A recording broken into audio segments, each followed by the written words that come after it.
Hello, and welcome back to the Misty Morrison Podcast. This is episode 16 of Petty Please. Before we get into the pettiness for today, our usual housekeeping. Please remember to engage with the content. It really helps the channel grow. If you are listening on podcast, leave a 5-star review, share it with a friend, press the plus icon to follow along for more. If you are watching on YouTube, please comment on the video with your thoughts on the stories, share it with a friend, subscribe for more. And if you are following on socials, please comment on the post with your thoughts and follow along for more. All right, let's get right on into our pettiness for today. Story number 1 is coming to us from r/petty revenge. Tried to help someone who parked illegally. He yells at me. Pettiness ensues.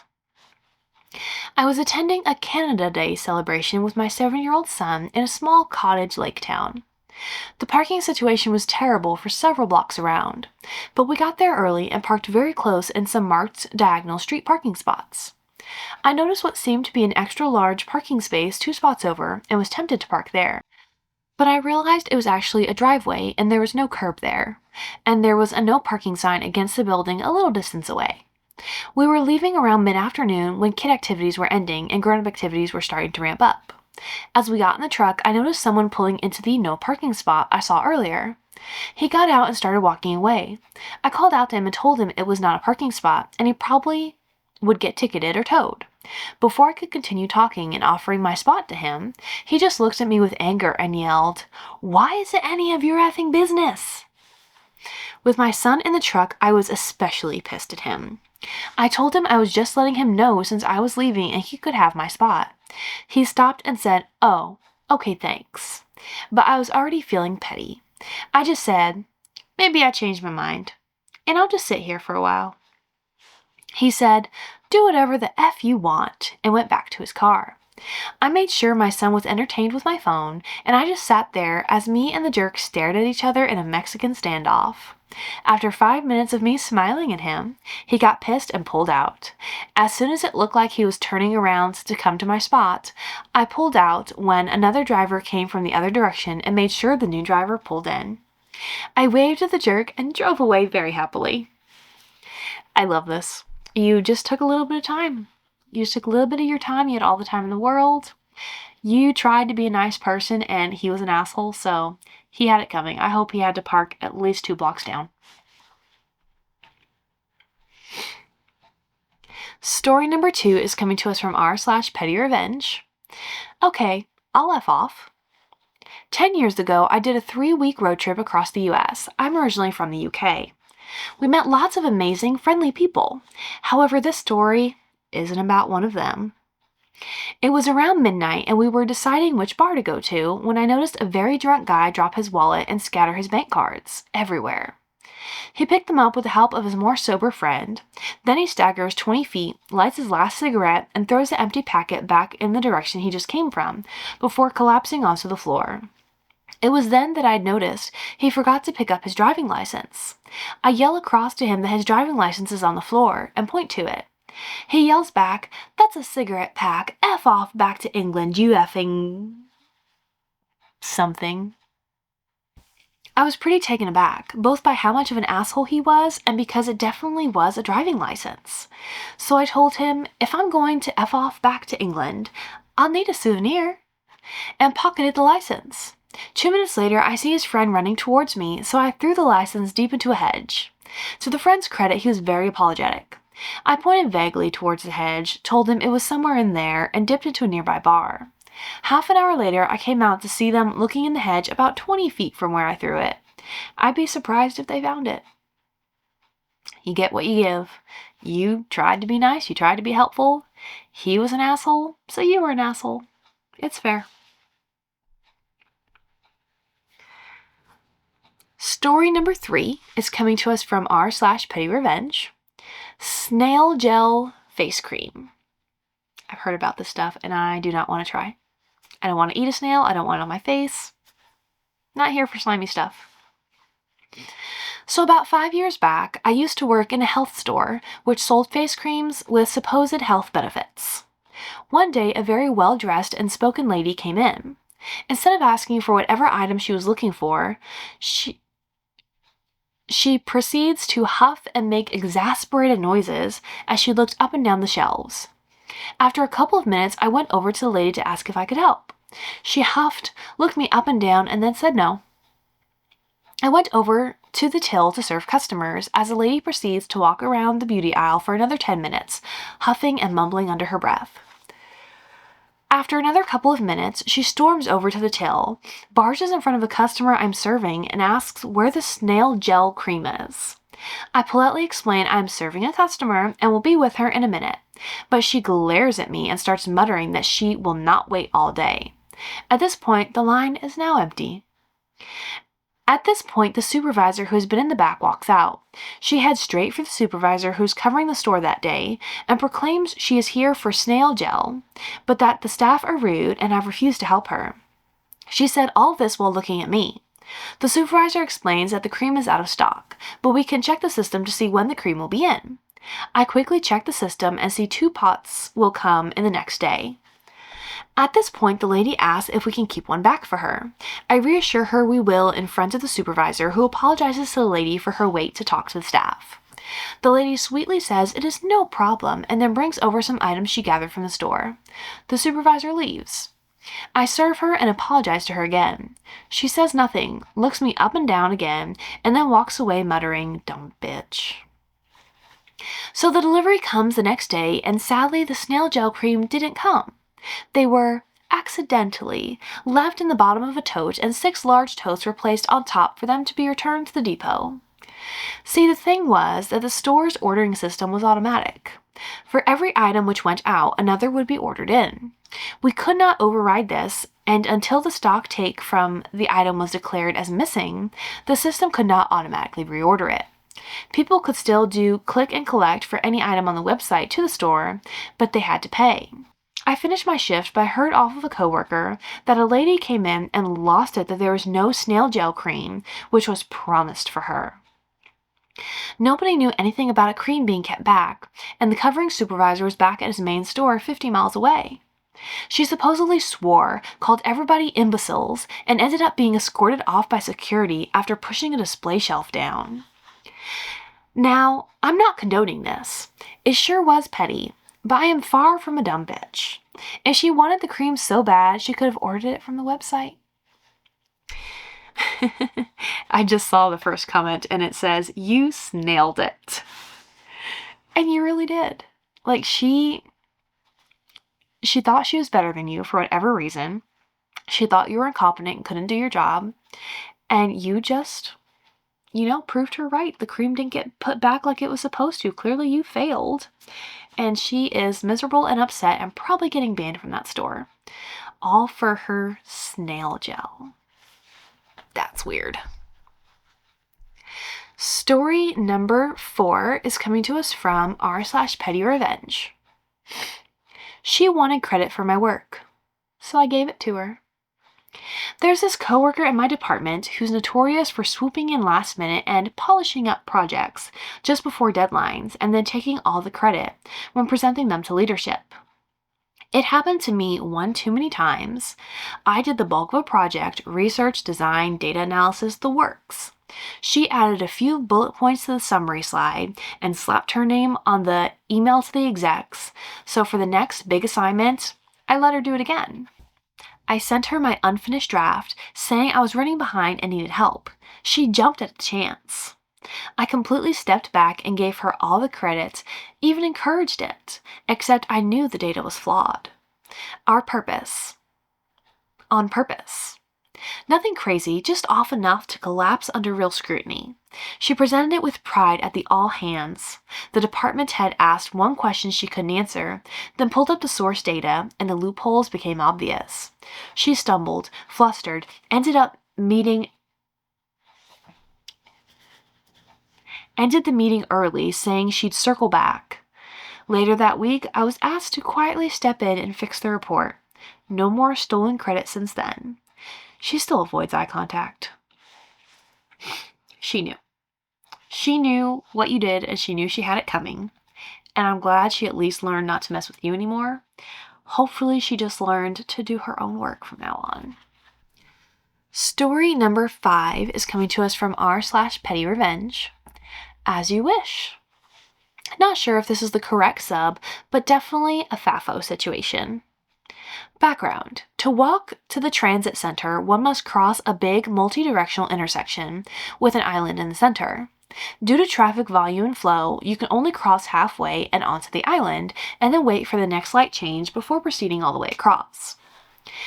I, female, was standing on the island waiting for the next light, and hear a distinct clank sound. I turn and see a young woman crossing the first part, wearing big noise-canceling type headphones and with her head in her phone. Immediately behind her on the ground is a wallet-type keychain with keys and lanyard attached to it. I said, "Hey." No response, acknowledgement. Then, "Hey you," louder. Still nothing. Now she's across the first part and standing a foot from me on the island. I wave at her and say, "Hey, you dropped," while pointing down at the wallet. But she rips her headphones off so fast and screams, "Don't talk to me, I have a boyfriend." The light changes and she runs across the intersection. I didn't even bother to try again. She did say, "Don't talk to me." I look over my shoulder just in time to see the one-legged crackhead on the corner bending over in his wheelchair and scoop up that wallet keychain, then propel himself away. I really wonder how people go through life like that, just constantly thinking everyone is out to get them, either in a good way because they want to date them or in a bad way that they want to do something bad to them, but to just be wearing your headphones deliberately so people won't talk to you, and someone tries to talk to you to help you. People see your headphones. They're not going to go out of their way to talk to you without a decent reason. Someone wanted to help you and you're just like, "Oh, don't talk to me, I have a boyfriend." Who cares? Who really cares? Yeah. Story number 6 is coming to us from r/petty revenge. I inadvertently may have screwed my ex financially. Backstory, my ex and I had been together for 4 years and we broke up this past January. Our breakup was amicable, we were simply on different paths in life, but it crushed me emotionally because it was out of the blue. We lived together for 3.5 years, moved across the country together, and were financially intertwined. All these factors, so you can imagine I believe we were in it for the long haul, but he didn't feel the same way. It's been about 6 months now since our split. We have not spoken since April. We stayed amicable and cordial for the first couple of months, so we still talked. I moved out in February. One of the conversations we had was about his car insurance, and I asked if he can remove me from his policy by the end of May, even though having me on his policy was keeping his insurance rates low. We live in Southern California, so those rates are stupid high, and you do what you can to get a good price. I also asked that he start making payments to me by July, current month, because he owes me money for his part of our move from the East Coast, a down payment for his BMW, and he's got the insurance policy on, and our entire trip for his sister's wedding weekend in a different state because he was not able to pay for it at the time and didn't want to use his credit card. At that time, he agreed. Our fallout started when he asked me to help him move out of the apartment we shared to one across town where he will share with a roommate to alleviate the financial burden on him. I made 2.5 times more than him, so financially I was okay. And I refused. It genuinely hurt me that he would ask me for anything, considering he was the one who broke up with me, and I'd already felt like I am overextending myself by even keeping things amicable when I was deeply hurt by it all. I expressed that clearly. He then blocked me when I told him he didn't deserve me as a friend, and that was that. It took months of healing from a broken heart, but I'm in a good place emotionally now. Now it's July. I have not heard from him, nor do I want to. He has not paid me back the money he owes, but I know his financial situation isn't great. It crossed my mind to see if I had been removed from his car insurance policy. I called the company and sure enough, I was still on there. I felt a little betrayed, but I wasn't shocked. Again, insurance rates where we live are insane. So I get why he didn't do it, but I asked for the removal by the end of May in our conversation. I asked for my removal and turns out his insurance on his BMW went up by $200. I no longer have financial ties with him, and he's been blocked across my social media and my phone. If I see the money, I see it. If not, this was an expensive lesson. His Netflix is still signed into my TV. I won't use it, but I hope he enjoys his shows in Mandarin before logging off for the last time. I wouldn't even call that petty. You had expectations. You said, I want you to remove me from this policy by this date. He didn't do that, so you did it yourself. Thankfully, you were able to do it yourself. He was further taking advantage of you. He took advantage of you first when he had a credit card to use for the sister's wedding, and he took the money from you instead. And he was further taking advantage of you by leaving you on the insurance so it could be cheaper. I understand finances can be hard. Life is hard. But as soon as he broke up with you, it was no longer your responsibility to keep his rates low. No part of his life was any longer your responsibility. So you did the right thing. I don't think it's petty. I think it's basic. And as far as the Netflix, that's petty, and that's brilliant. All right. We need to find some more stories for today. Let's check a different sub. Let's check Choosing Beggars. All right. Now I don't even remember what story I was on. Were we up to 6 or 7? 1, 2, 3, 4, 5, 6. Okay. Story number 7 is coming to us from r/Choosing Beggars. You're offering me the wrong free pizza. I had a few leftover pizzas after a small game night, like actual untouched sealed boxes.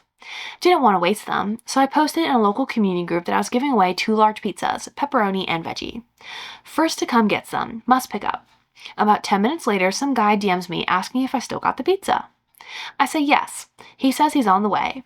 He shows up, looks inside the boxes, and goes, "Wait, this isn't chicken barbecue?" I say, "No, it's pepperoni and veggie like I said." Then he says, "Yeah, I don't really do veggie. And pork? Nah. Can you order a halal one instead?" Dude, you came to claim leftover pizza and now you're putting in a custom order? I just said, "You're welcome to take it or leave it." He shrugged, walked off, and didn't even say thanks. A neighbor walking their dog ended up happily taking both boxes off my hands. The guy DM'd me later saying, "You wasted my time, to be honest." Read the details. Read the details. Read the instructions. Follow along. It's not that hard. It's not that hard. Ugh. That aggravates me so much when you make things so perfectly clear. You write out, you go into detail, you make it clear because you want to avoid confusion. And then somehow people still manage to screw it up and they still don't understand and they still get confused. And you're like, how much clearer could I have been? I said it was pepperoni and veggie. It's simple. Oh, that's annoying. Okay, story number 8 is coming to us from r/Choosing Beggars. You have a guest room, so you have to let me stay. My friend told me this story today, so I decided to share, with her permission, of course. So my friend and her husband recently bought their first house, and they have a small guest room. She posted some pics on Facebook after moving in, just a little update for friends and family. Her cousin, who she had not seen in over a year, slides into her DMs. "Hey, so excited for you guys. I saw you have a guest room. Any chance I could crash there for a few weeks?" Weeks? People, come on. My friend asked, "What for?" She says she's thinking of moving to our city, but hasn't found a job or place yet, so she figured they could help out. Why? My friend said they weren't comfortable hosting someone long-term, especially with no clear timeline. The cousin goes, "Must be nice to have a whole extra room and not be willing to help family." Quite inconsiderate. Then she added that she'd clean up after herself and wouldn't even expect my friend to cook or anything. Oh, okay, how generous. My friend didn't respond. She later said something vague about how some people only act like family when it's convenient. Cousin's entitled. Cousin's delusional. I feel like this few weeks, which is plenty long to begin with,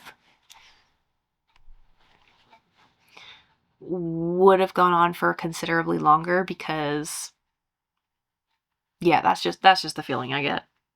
I don't trust it. So glad your friend said no.